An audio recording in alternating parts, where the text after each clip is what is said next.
talagang ugali niya pala ito, mahilig sa bahay. So mahilig sa bahay, Lito Lapid, ano na yan?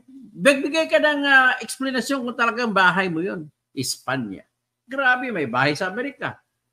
2, mansion. May mansion din ngayon sa Barcelona.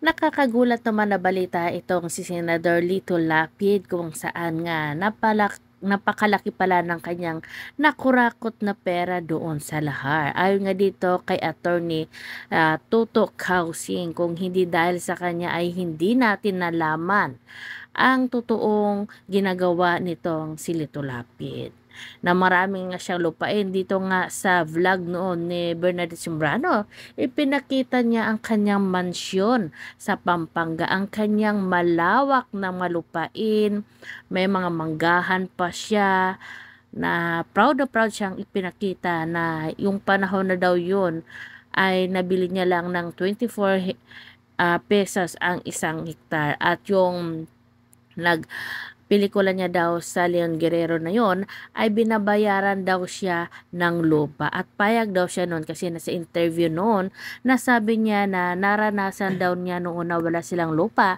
at pinapaalis daw sila ng may-ari, kaya naman nung nagtrabaho siya, lupa ang kanyang inunang binili. Na may bahay din pala si Lito Lapid doon sa Barcelona, Espanya. Grabe, may bahay sa Amerika. 2, mansion. May mansion din ngayon sa Barcelona, Espanya. At pwedeng bumili mga foreigner doon sa Barcelona ng bahay. Tapos may bahay sa Angeles, 16 million, nung binili yan 2014.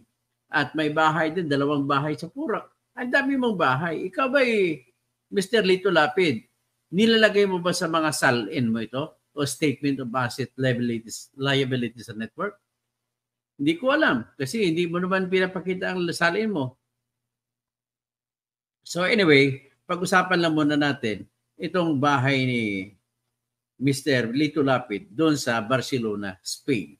So ayon sa aking bubuit na nagsasabi ay sinasabi niya po na si Mr. Leon Guerrero. Alam mo kung bakit pala sa mahilig gumawa ng pelikula na mayroong semblance o mayroong kahawig sa mga istorya ng mga Zorro. Mga Espanyol kasi, mga Mexicano, talagang mahilig siya sa mga Spanish heritage. So, gumawa siya, Valiente. Yun pala, talaga mahilig siya doon. Natural na hilig niya yung mga lahat ng bagay na patungkol sa Espanyol. So, ito, hindi ko alam kung itim naman siya. Hindi ko alam kung may dugong Espanyol siya o pure Kapampangan siya o Kapampangan na may dugo na Espanyol. Hindi ko alam. Pero bakit? Ito, ngayon pa lang alam ninyo na magtatanong tayo kay Mr. Lapid. Totoo ba, Mr. Lapid, na may bahay ka sa Spain, sa Espanya? O, sagutin mo naman ito. Kasi ang nagsabi sa akin na may bahay ka doon sa Barcelona, Espanya at ay isang mapagkakatiwalaang source o pinagmula ng informasyon. At nangako din naman ako sa iyo, Leon Guerrero, para sa iyo, Leon Guerrero, nangako ko dun sa aking source na hindi ko siya ibibisto. So, ito si Leon Guerrero, kasama si Mark Lapid na anak niya, kasama rin si Coco Martin, ay pumunta sila sa nung June sa Barcelona. At nagsalita pa nga sila sa simbahan. At in-entertain nila yung mga fans nila na mga Pilipino nandun sa Barcelona. At gumawa sila ng parang press con. Alam mo saan? Sa loob pa ng simbahan. Sa loob ng San Agustin Church doon sa Barcelona.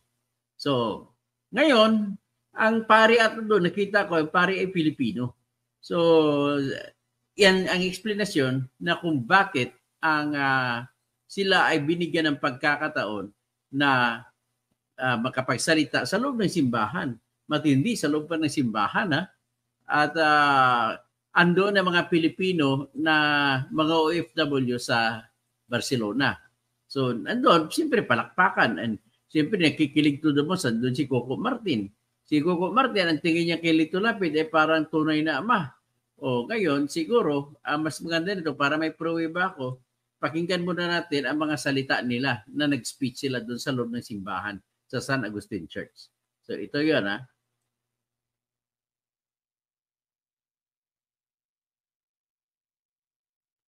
So, yan, kung makita mo, palakihin natin. Ha?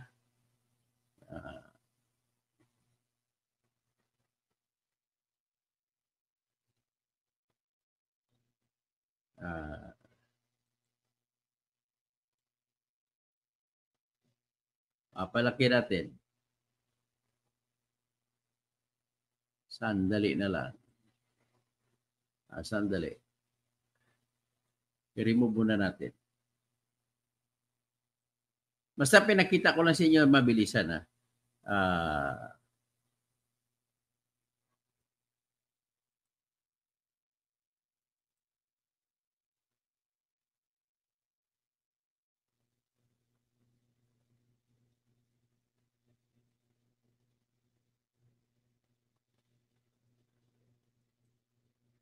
So anyway, ang ipapakita ko lang sa inyo ay yung profile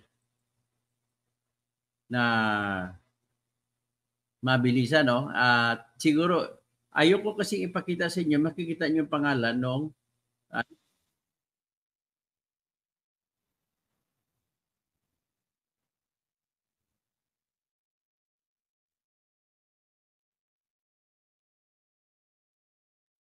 So anyway, baka hindi nyo narinig ito, i-describe ko lang.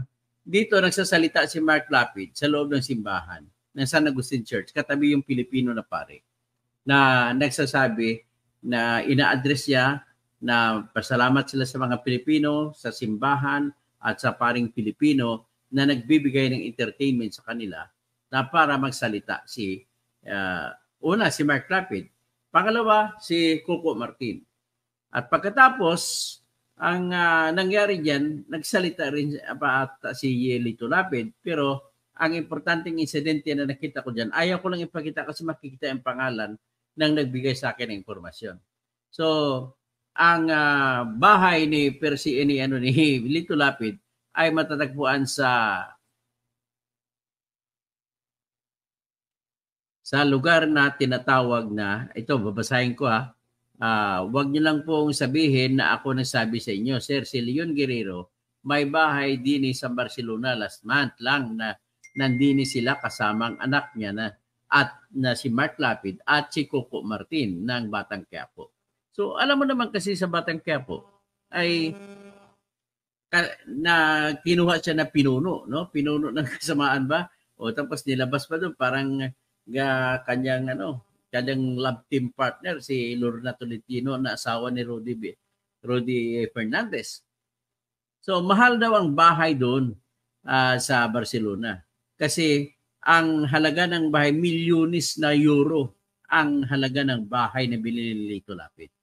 So yan lang po ang aking, ang lupa daw ito ay wala po pwede i-verify kung gagawin ng gobyerno sa may Pasig de Gracia, ando ng bahay na mahal na bahay sa Spanish Piso o bahay na malapit lang daw ito sa Calle Diputación. So ang pronunciation ng Spain ng CION is Tion. So Calle Diputación. Ibig sabihin sa Diputación Street. Sa Barcelona po, Pasig de Gracia ang lugar, ang bahay niya, at Diputación, at yan na po ang balita. Nandini nung last month o ng June sila, kasama niya si Coco Martin, kasama niyang anak niya si Mark Lapid. Ang pinakita dito, nag-communion pa nga sila no? Sa simbahan na commune sa San Agustin Church doon sa Barcelona. So, Mr. Lito Lapid, dagdag pa ito sa bahay mo na meron kang bahay na 16 million na mansion diyan sa Angeles City na binili mo noong April 2014. At ang pakay mo ay para tumakbo ka ng mayor sa Angeles City. Pero hindi ko alam kung bakit natalo ka doon. Nakatalo ka ba doon o ano? O kasi patapos na yung pagiging gobernador ng Pampanga. So gusto mo na ngayon maging mayor ng Angeles City. So hindi ko alam kung kinampihan ka ng mga Nepomuceno na political family doon o di kaya ng mga Lasatino political family sa Angeles City. Pero nevertheless, naging senador po siya. Ibig sabihin, hindi niya tinuloy yung pagtakbo ng pagiging mayor ng Angeles City. Bagkus tumakbo siya pagka-senador at sa tulong ni Gloria Macapagal-Arroyo, yung kanyang kabalin, ay nanalo siya bilang isang senador. At naging senador siya hanggang sa 2 term. So that is a total of 12 years. So 2004 plus 12, that is yung 2010 2016. So noong 2016 ay hindi na siya nagpahinga siya. So ngayon 2019 tumakbo naman siya mga senador sa ilalim naman ng team ni Rodrigo Duterte. So nag-ano siya, ibig sabihin siya nagbabalimbing para mananalo. So nung nanalo naman siya pagka-senador ng 2019 at tatandaan niyo ba na 8 diretso pa? Pero sa totoo lang, ang pagkakita ko kung bakit na 8 diretso, ang ibig sabihin lamang nun ay niyari ni Duterte yung Smartmatic. Kaya nanalo yung mga lahat ng kandidato ni Duterte. Ni isa sa mga kandidato ng oposisyon ay walang nanalo, which is impossible to happen. So ngayon, Mr. Lito Lapid, imposible naman galing sa pelikula mo itong lahat ng bahay na binili mo. No? Sa Purak, 2 yung mansion mo diyan. Yung isa na kulay tsokolate na malaking-malaki at merong isa naman na kulay puti na yung pinalabas naman ni Bernadette Sembrano na katabi ng malaking farm. Sabi niya, may garden pala ito si Lito Lapid doon eh. Pinakita ang garden, hektarya eh. Sabi niya ng garden ko. So ngayon, nagligay pa sa doon ng mga high-tech na irrigation system. Saan ka makakita ng irrigation? Dumadaan ng tubig sa elevated semento na parang channel. O di, ginawa niya ng pagdadaan doon ng mga ang tinatawag na mga tubig para hindi masasayang ang tubig. So, ibig sabihin, kasi pag pinadaan mo sa lupa ang mga tubig, madaling mawawala. So, dito ay hindi mawawala sapagkat ang ginagawa ni Lito Lapid dito ay sa simento na kapatong, sa cement canal. So, ngayon, atin lang dito i-stress na talagang itong inyong senador na Committee de Silencio Chairman ay talagang ugali niya pala ito, mahilig sa bahay. So mahilig sa bahay, Lito Lapid, ano na yan? Bigay ka ng explanation kung talagang bahay mo yun. Kasi ang sabi sa akin ng mga source ko, may bahay ka ron. At saan mo ba kinuha yung mga pera pinambili mo ng bahay? Maaari ba naming malalaman na Mr. Lito Lapid? O di kaya ito, yung bahay mo sa binili, may isa ka pang bahay na binili noong 1995, nung kaupo mo lamang bilang gobernador ng Pampanga, at dahil inaakusahan ka noon na ikaw ay nangungurap doon sa quarry ng Lahar at 1 milyon isang araw ang kinikita dyan. So binubulsa mo lang. Pero sa report mo, sa loob ng 9 na taon na ikaw gobernador ng Pampanga, ay nire-report mo lamang na ang kinita ng probinsya ng Pampanga ay 30 milyon lamang kada taon. Pero nung si Father Ed Panlilio ang upong gobernador, isang araw is mahigit 1 milyon ang kinikita. So paano yan? Paano mo paliwanag yan, Mr. Lito Lapid? Ha? Hanggang ngayon po dapat sana makasuhan ito ng plunder. Kasi nga, ang mga lupa, ang mga quarry na actually, no, kasama ako noon sa People's Net, kasama ko noon, namatay na kasi ito si Kwan eh. Yung kaibigan ko na editor. Kasama ko rin dyan si William Chua. So, lagi nilang tinitira yung governorship ni Lito Lapid dahil sa tinatawag na pagnanakaw. Yung isa doon kasama ko doon si Benji. No? Hindi ko lang sabihin kung sinong Benji. So, anyway, hanggang ngayon po, ang problema ko hanggang ngayon ay wala pa rin kaso na naisampa laban kay Lapid patungkol sa kanyang pangulimbat ng mahigit 1 bilyon mula sa Lahar Quarry. So, imposible naman na kinita niya yan sa kanyang pelikula. Yung pelikula niya kasi hindi na pumatok sa takilya, kaya pumasok pagka vice gobernador muna noong 1992. 1992, katatapos lamang pumutok yung Mount Pinatubo na nagdala ng matinding lahar. At maraming mga kapampangan ng pinatay ng Mount Pinatubo at maraming bahay itong tinabunan, pati mga simbahan. So, pero kay Lito Lapid, Patapos niya maging isang term na vice-gobernador, 1995, tumakbong gobernador. Nanalo naman siya. So nanalo siya dahil alam niya, sabi nga ng abogado niya, na nakausap ko, ay hindi mo makayang talunin si Lito Lapid pagdating sa pera. Ang talino. Kaya kumita siya ng gusto diyan sa Lahar Quarry. So ngayon, ang kanyang mga kahiligan sa mga bahay ay hindi na talaga mapipigilan.